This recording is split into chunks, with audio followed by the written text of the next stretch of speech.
what is the number one reason that you are seeing companies want to start a podcast right now?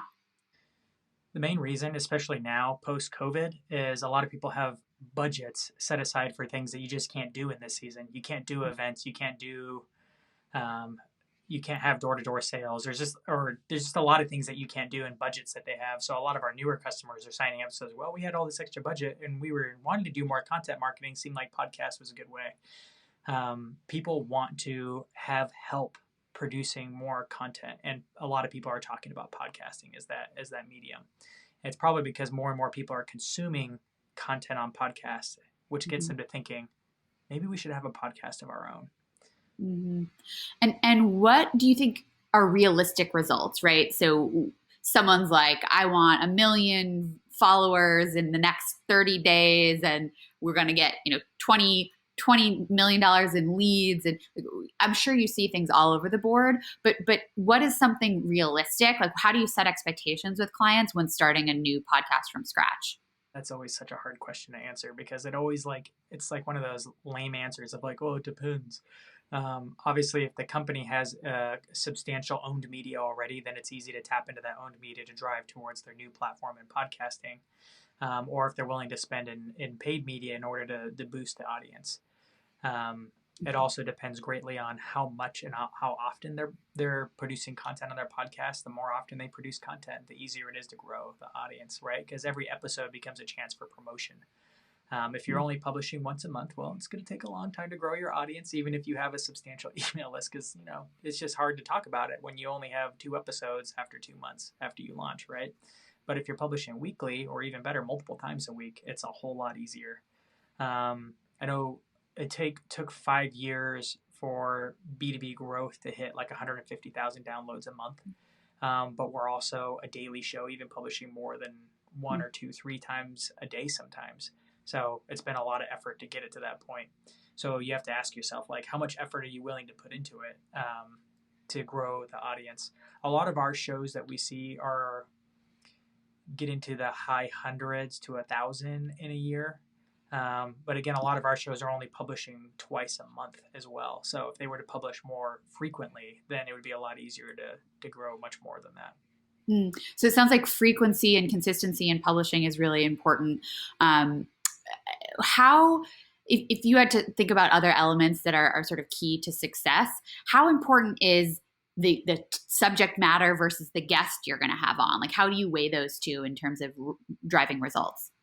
We actually have a really strong opinion on that, where a lot of people will try to bring on the best and biggest guests they can.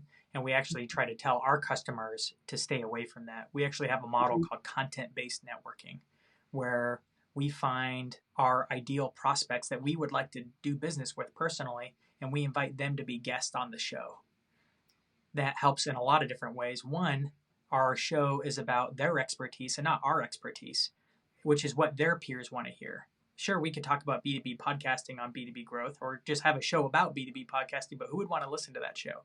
Probably our competitors, and not our ideal prospects. So by inviting our ideal prospects to come and highlight their wins and how they're killing it, we actually end up making great content together. And we get a foot in the door. We get to build relationships with the people we want to do business with. So if they're in the market for a podcast, chances are they're going to ask us. They're going to extend that conversation. We're going to go into maybe a sales conversation, where we again, of course, try to add value in that sales conversation. But it's a lot easier to get that talk when you've had the chance to meet with them and talk to them for an hour and build relationship, have some follow up, maybe even a second collaboration somewhere. Our company's actually grown primarily just through that means so far, just content-based networking. So you end up making content and meeting with your ideal prospects. Yeah, really interesting. I do some of that in my own interview series. It makes a ton of sense. You talked about a sort of misnomer about bringing on the biggest guests they can find. What do you think is the number one mistake that people are making when creating a new business-oriented podcast? I mentioned this briefly, but I think the number one mistake they make is they make the podcast about their expertise instead of their customers' expertise. If you want to attract your audience, you got to make it something they want to listen to, not what you're just good at. It's an unintuitive step. Even something we coached a recent customer we just brought on who runs a marketing agency for manufacturers. He's like, well, I'm going to talk about marketing. I'm like, no, you're not. You're going to talk about manufacturing Mm-hmm. because that's what they want to hear, right? If you, especially, it's even harder if you're trying to invite them to be guest on your podcast because they'll be like, oh, actually, we kind of struggle with marketing. I don't know if I could really highlight that, right? But you Yeah. want to have them and highlight their skills. So if you're talking about what they're good at, then Yeah. it's easier to invite them to be on as a guest, and it's a way easier to get them to be a listener of the show because you're talking about what they want to hear. And Yeah, you that's could, a really smart point. Okay, so say you make it that far, you've got a topic that's not about what you know, but about what your customers know and want to hear about, or what your ICP wants to hear about. How do you? There are lots of interview shows, right? Including obviously what I'm doing right now. How do you advise someone to carve out white space and do something that's actually a little bit different, or at least that will gather interest? something a little bit different. Or is that not necessary, right? Like how do you make sure that it's not just contributing to the noise, but it's helping someone, or someone is creating something that can carve out a unique niche, or pierce through the noise a bit? Usually, like when I'm onboarding a new customer, I go and just search through the iTunes store of podcast in that Mm-hmm. particular niche that people are looking for.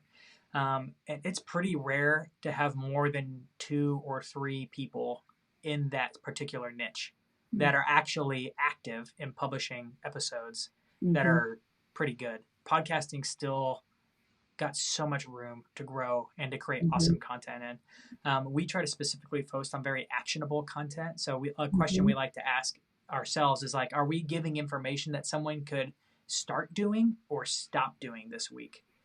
Like, are Yeah. they going to be able to listen to it and take that away and actually implement it this week on? And I think if you just do that and hit volume um, with those kind of actionable insights, then you're going to be able to win, especially since the competition is just so low in podcasting right now.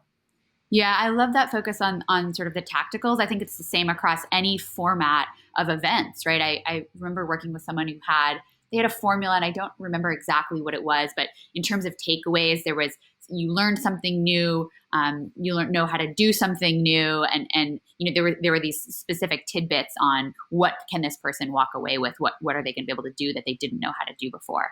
Yeah, and I think the key is really just getting niche down far enough to where there's no competitors, and there's a bunch of people that are hungry for the information. It's better Yeah. not to just target like the executives. Why don't you just target CFOs and call your show Mm-hmm. the CFO show? There Mm-hmm. aren't any, and I guarantee you that CFOs would be like, "Oh, the CFO show." They're going to talk about what I'm dealing with, not what Mm-hmm. accounting is dealing with or finance is dealing with, but what CFOs specifically are wondering about, thinking about. I would love to hear what my peers have to say on it. So you just get Yeah, a little getting bit more down to that specific, niche. and that content's good if it's helpful. And if it's helpful, and then if you can get it to that level, the next level is like, can you make it more fun? Can you Yep. add a few more jokes? That's where we like to use memes and GIFs and stuff like that to kind of jazz it up a little bit because business content can be a little dull. If you can make Oh it my just gosh, a you're little telling me. bit more entertaining, it's like fire, right? It's not like B2C Yeah, where it's like so entertaining, you're like, oh, it's hard to compete with. In I B2B, know. if you just make it a little bit more fun, it goes a Oh, long way. I'm with you. We just recently did a parody of every customer testimonial video ever, and it's like, just jargon galore, innovative strategies for synergies amongst our OKRs. It's just like, okay, let's talk like humans for a second, and we can still be credible. That's right. Um, okay, and so you talked a little bit about how there's still so much room for growth in podcasts. I'm curious what happens in, I don't know how long from now, 1 year, 5 years, 10 years, when B2B podcasts get very crowded. Everyone's doing them. Does it become, does it become mandatory? Is it become a thing where that's requisite and everyone has to do it because everyone else is doing it? Or does it go the other direction and it sort of becomes cliched and folks have to stop doing it because they think it doesn't have an impact anymore? One of my favorite things about podcasting is that you really win in 2 different ways. Yes, it's a fantastic way to do content marketing, but it's also just an amazing tool to build your network. Mm-hmm. And that's where we see customers win early rather than, because content marketing, you have to have a volume. It takes a long time to like actually see sales results from it. But with podcasting, it's a lot easier to get an interview. Video is a little hard, though I know you're making it a little bit easier to hit those video Mhm. interviews with your app. But podcasting, it's easy to get someone on the interview because people will naturally want to talk about Mhm. what they're doing. Mhm. And it's a great way to go and meet a lot of people, grow your network. And that network takes on a life of its own and ends up being something that leads to more than just sales, though it can lead to sales even within the first few months.